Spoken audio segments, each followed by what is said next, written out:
Triguna Pavana Vaisakha Purnima was celebrated in Raipur and in our Saddhama Patsala of Raurkela and Sagunamunda.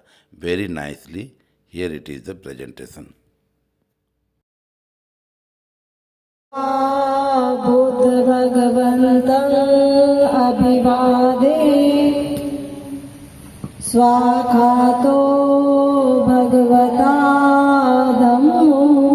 धम्मं नमस्सामि सुपटिपन्नो भगवतो सावक संगो संगं नमामि नमो तस्य भगवतो अरहतो सम्मा सम्बुद्धस्य नमो तस्य भगवतो अरहतो सम्मा सम्बुद्धस्य नमो तस्य भगवतो अरहतो सम्मा सम्बुद्धस्य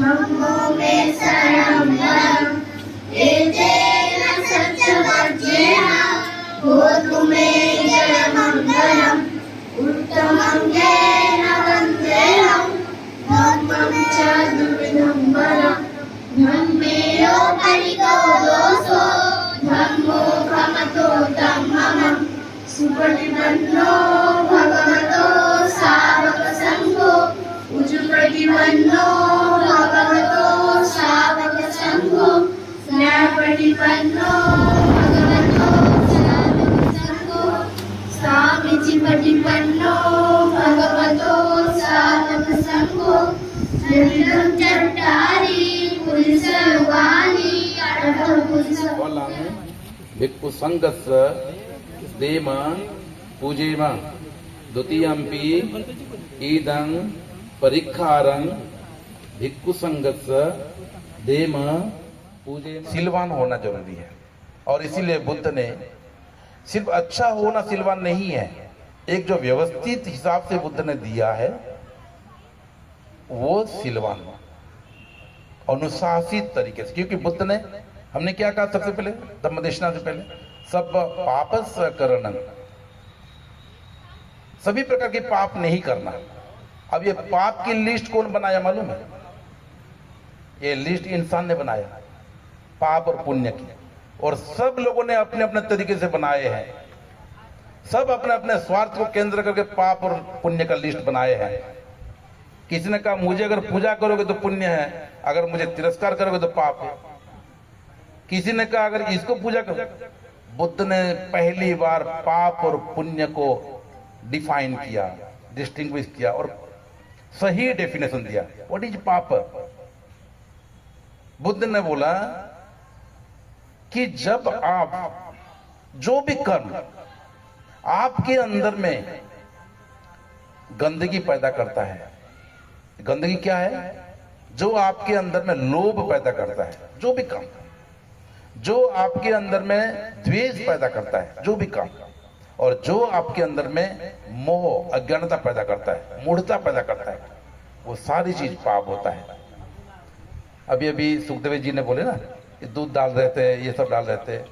कर्म तो बहुत अच्छा है, देखने में कितना श्रद्धावान लगते हैं, लेकिन वो मोह से आधारित है ना, इसलिए वो पुण्य नहीं कहा जाता। पुण्य किसको बोलते हैं? बुद्ध ने कहा गया चीतंग पुनेति इति पुण्य। जो कर्म आपके चित्त को पुनीत करता है, पुनीत का मतलब जो काम करने से आप रियलाइज करते हैं मैं थोड़ा हल्का हो रहा हूं। और दूसरा जो विभाग है उसका समाधि, शब्द आपने बड़ी सुने होंगे समाधि का। अब कई सारे लोगों का ग्रेवयार्ड में समाधि लगता है ना, लगा है? कुछ कुछ लोगों ने समाधि में चले जाते हैं। समाधि शब्दों का हमने कई अर्थ निकाले हैं, लेकिन बुद्ध ने पहली बार समाधि शब्द का अर्थ निकाला एक साइंटिफिक तरीके से। कैसा? फादर ऑफ मेडिसिन कहते हैं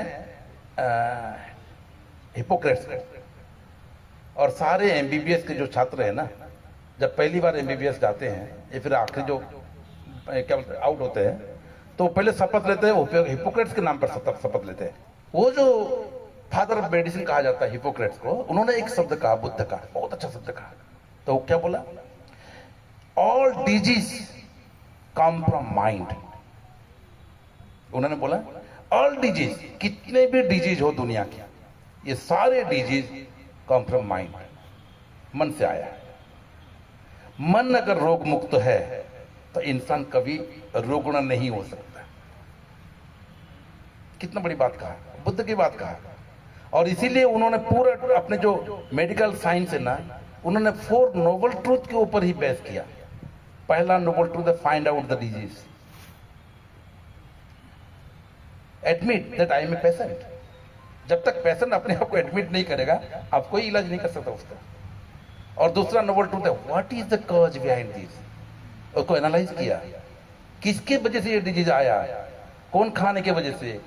तो उन्होंने 4 तत्व पाया, बुद्ध ने बताया था।